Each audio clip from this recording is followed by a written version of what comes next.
اللهم صل وسلم على سيدنا محمد أفضل الأولين والآخرين. Setengah jam mawon iki pun mepet. Alhamdulillah, penyampaian materi dari beliau telah selesai, sangat menarik, gamblang dan sangat jelas sekali, sehingga mungkin tidak butuh untuk kesimpulan dari moderator. Jadi dialog ada waktu 30 menit. 30 menit kami buka 2 pertanyaan dulu. Mungkin yang dari depan ada mic, monggo diparingi. Niki Bapak Majroh nih. Satu orang satu pertanyaan Pak G.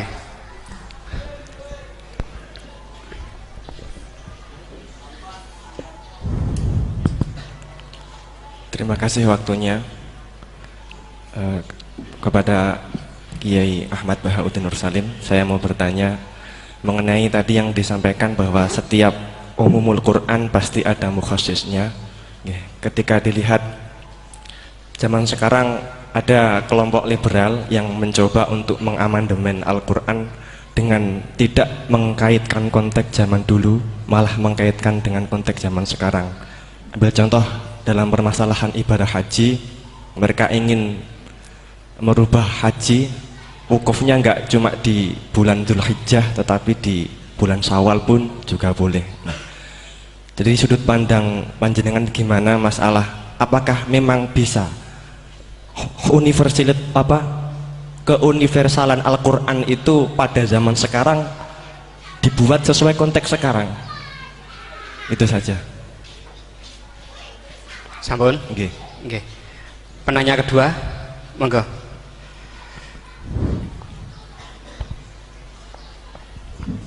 Assalamualaikum warahmatullahi wabarakatuh. Waalaikumsalam.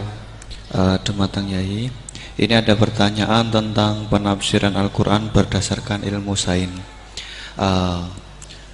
Untuk abad sekarang kita mengenal teori ledakan besar yang sudah sangat populer. Namun walau demikian ilmu ini masih dalam bentuk zon yang wakilnya hakikatnya kita belum tahu dan belum yakin secara pasti. Namun teori ledakan besar ini kemudian disinkronkan dengan Al-Quran dengan penafsirannya bahwa ternyata di dalam Al-Quran itu sudah ada teori ledakan besar.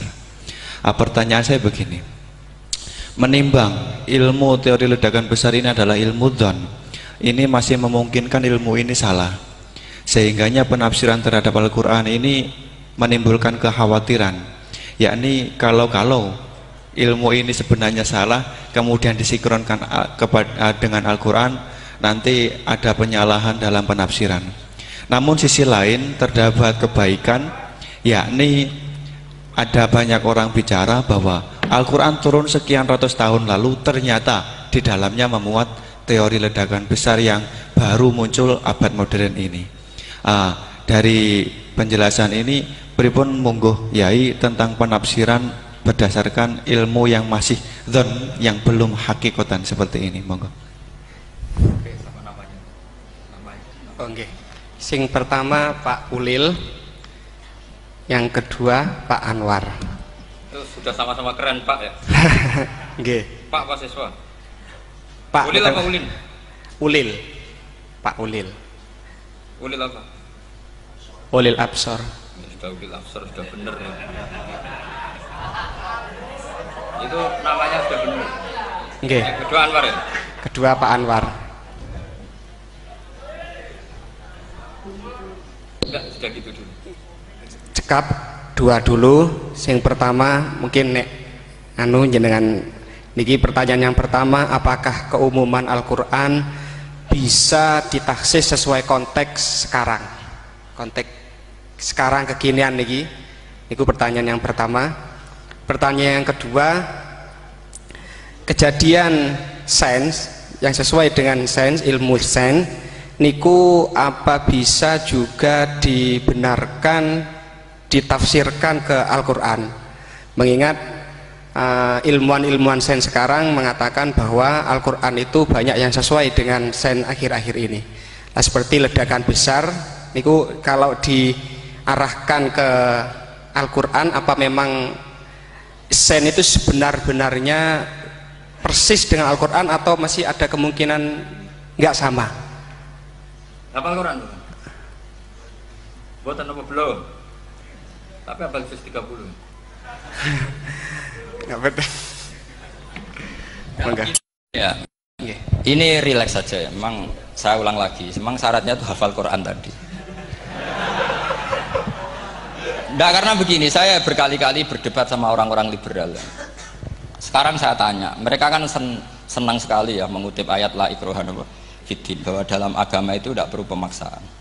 Sebetulnya ayat itu jelas ada terusannya qad tabayyana rusydu minal ghayy. Yang benar tentu begitu jelas, terpisah betul begitu jelas, yang benar ya benar, yang salah ya salah. Sehingga kita tidak perlu memaksa orang, misalnya 2 ditambah 2 itu 4, terus kamu paksa. Kalau nggak mengatakan 4 tak penjara, itu tidak perlu. Kalau orang waras pas bilang 2 tambah 2 4, 1 tambah 1 2. Kebenaran la ilaha illallah itu seperti itu, kebenaran yang begitu nyata sehingga tidak butuh dipaksa. Jadi sebetulnya la ikraha fiddin itu konteksnya karena kebenaran benar-benar sudah punya eksistensi yang nyata, untuk diakui itu tidak butuh pemaksaan. Orang seluruh Indonesia kan bilang 1 tambah 1 itu 2, nggak usah diintimidasi nanti ditangkap Pak Gatot gitu. Ya tidak perlu. Makanya terusannya ayat. Lah repotnya sekarang santri-santri kalau pidato khitobiah di pondok-pondok ya diputus kayak orang liberal. La ikraha fiddin. Itu belum wakaf, masih qad tabayyana rusydu minal ghayy. Paham yang saya maksud ya? Sehingga kadang Nabi itu ngendikan secara ekstrim. Misalnya mangqala la ilaha illallah dakhalal jannah. Siapa yang meyakini la ilaha illallah nanti pasti masuk surga. Entah kapan pasti masuk surga. Kalau belum ya antri masih, tapi pasti lah. Terus Nabi sempat ngendikan, itu hadis sahih, wa in zana wa in saraka, meskipun pernah punya masa lalu, zana itu fi'il madhi, pernah punya masa lalu, pernah zina, pernah maling.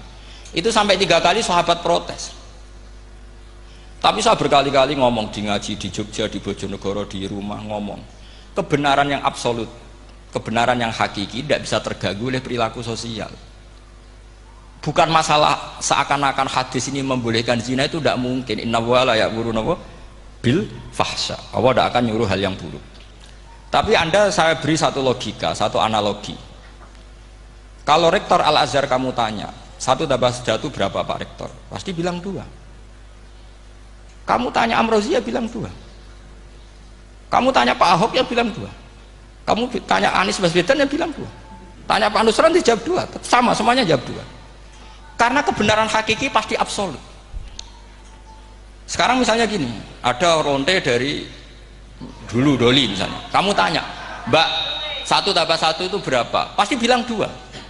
Jangan kamu mentang-mentang imam masjid, saya tak jawab 3, saya kan imam masjid, masa sama dengan lonte? Tidak bisa, kebenaran absolut itu pasti sama. Mbok rektor Al-Azhar sama siapapun ya jawabnya sama.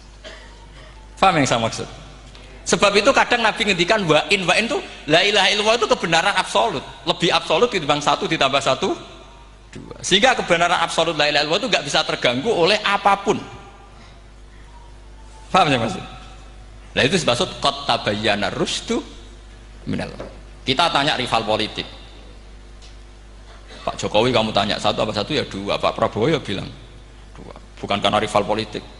Tadi Pak Jokowi jawab berapa? 2. Ya udahlah 4. Tidak ada seperti itu. Itu sebut qad tabayyana rusydu. Nah kembali ke ide tadi, ide bahwa wukuf boleh di mana saja, terus boleh tidak syawal, itu udah ide. Sebenarnya sampean mikir saja itu sudah kriminal. Berarti sampean ngapalkan pikiran salah ya. Karena kalau kita diskusikan itu lucu sekali, karena ya itu sudah begini loh kaidah khilaf itu, saya kasih tahu. Walaysa kullu khilafin jaa mu'tabara illa khilafal ladzi khadzum minan nadhari. Tidak semua khilaf itu dianggap satu khilaf, satu perbedaan pendapat kalau kualitasnya nggak sama-sama mutu. Kalau yang satu nggak mutu itu nggak dianggap khilaf, nggak level. Itu tadi misalnya Imam Ghazali ngendikan begini, qala al-Ghazali gini-gini. Pasti saingannya ya qala Nawawi atau qala Al-Qurtubi atau qala siapalah. Jangan qala al-Ghazali terus kamu saingi. Menurut Ustadz dari Solo, dari Jogja, wah ya udah level masa Imam Ghazali disaingi. Itu ya, aturannya seperti itu. Ini jelas. Rasulullah sendiri yang ngendikan al-hajju arafah, bahwa syarat sahnya haji adalah wukuf, dan Nabi menyebut arafah. Tentu kita tidak pernah memperbandingkan apa yang disabdakan Nabi dengan yang jadi pikiran mereka itu. Kalau mereka alasannya karena orang bergumul di situ, di Mina, di Arafah, gara-gara waktunya sama, titiknya sama, terus terjadi kematian gini. Apa yang nggak wukuf di Arafah itu hidup semua. Itu kan kayak dalilnya orang rokok mari cepat mati. Oh, sing rokok ya mati. Orang-orang jil juga mati. Orang-orang liberal yang pikirannya katanya ingin menyelamatkan kehidupan juga pada akhirnya mereka mati. Mendingan mati di Arafah, keren di tanah suci.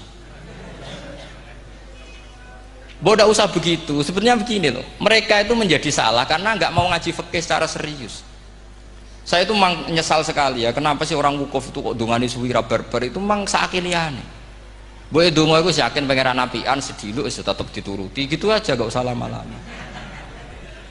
Ya kata hikam kan gitu, ngelingno pangeran udah suwi-suwi, sing perlu dielingno sing iso lali, pangeran iso lali kok amen mbok elingno wae kan gitu cara madzhab hikam. Makanya kata madzhab hikam kan gitu, wa inna ma yunabbahu man yajuzu alaihil ikhfal, yang boleh diingatkan yang mungkin lupa. Tapi kalau masih ingat ya sudah tidak usah diingatkan lagi. Doa itu sekali saja. Saya ini termasuk korban kitab hikam. Loh, saya itu berkali-kali ke Mekah. Itu saya kalau dongo itu pertama di Multazam berdoa. Itu saya sebagai santri, ya pas di Multazam ingin berdoa lagi. Tapi mesti spontan itu ingat hikam. Yang boleh diingatkan, yang mungkin lupa. Akhirnya bilang, ya sudah tadi Gusti, ya gitu dong. Di putaran ketiga bilang, tadi loh Gusti, ya gitu terus. Karena memang saya malu mengingatkan zat yang nggak mungkin lupa. Tapi sampean jangan ikut saya, ini kriminal. Ini termasuk sisi-sisi kriminal ilmu saya. Tapi ilmunya ada, sampean cari di hikam. Wa inna ma yunabbahu man yajuzu alihil ikhfal. Yang boleh diingatkan, yang berpotensi lupa. Mungkin Anda punya dalih, wah aku dongo mau nunjukno butuh Gus, tapi ra kepen disembadani. Ya alhamdulillah aku yang ngono. Tapi tak pikir makom sampean tidak seperti itu, tetap kepengen disembadani. Lalu pertanyaannya kemudian, kalau kita ngikuti fikih sebetulnya nggak perlu menumpuk di Arafah, sama cari di takrib, di mu'in, di semua bab fikih. Wukuf di Arafah itu sah dan tidak perlu muksun, walau mutarodidan, meskipun hanya jalan-jalan. Bahkan di Fathul Mu'in diberi walau lagi, walau fitolabi abidin, moro Arafah ambil golek duit ceblok atau golek apa, ya wis sah. Lu andai kan semua melakukan itu mau ngesif muter saja kan selesai kan. Mari terus dodongkrok di situ lama-lama. Iya enggak? Zaman Fathul Mu'in dihentikan walau mutarodidan, lewat tok itu sudah sah. Bahkan walau fitolabi abidin, meskipun tidak punya niat wukuf, pokoknya ke situ ya sudah nyari-nyari apa. Sing mari menumpuk gara-gara semua itu ingin ideal. Wah mumpung di Arafah, ngentekno Tegal, ngentekno sawah, wah sudah. Makanya kalau haji itu sama orang yang ngedol Tegal mesti seru, wah itu nangis. Haji be orang alim atau orang KBIH gak iso nangis karena malah badi kan, dia kan nggak pati iso nangis mesti itu. Nah ini kan, nah ini penting saya utarakan. Jadi andikan orang itu ya haji kayak orang-orang alim. Setahu saya orang-orang alim kalau haji ya biasa saja, sekadarnya. Karena ya dia tahu ini masalah karena nanti ganggu yang lain, sekadarnya. Karena kita ini berlebihan, akhirnya menumpuk di situ. Padahal fikih zaman dulu sudah mengatakan walau mutarodidan fitolabi abidin, jelas itu takbirnya. Masih ingat atau tidak takbir itu? Harus ingat kan? Jadi ini kan problem kita lagi-lagi tidak hafal, kita tidak menguasai ngotok fikih. Saya dulu sinau Fathul Mu'in, makanya Gus Zofur itu cerita, kita ini hidup, Gus Zofur sering cerita ke saya, kita ini hidup berkah Gus. Zaman saya jenengan itu rata-rata teman-teman Fathul Mu'in itu setengah hafal i'anah. Ya karena kompetitornya ya baik, peminatnya ya baik. Dulu saking senengnya Gus Naji sama ilmu itu, beliau pernah ikut Fathul Mu'in era saya. Padahal sudah dari Mekah lama, saking senengnya ilmu. Jadi kita dulu biasa diskusi dengan Gus Naji, dengan Gus Zufur, karena saking senengnya ilmu. Ya itu tadi, karena memang ilmu itu asik. Tapi kita ini belajar fikih itu tidak seperti itu. Kita sudah kayak, ya sudah kayak orang-orang yang nggak mau fikih. Wong nak ndonga ning Arafah gini-gini terus, ya hanya gitu-gitu dok. Tidak mikir kalau ganggu orang lain itu begini gue tidak mikir.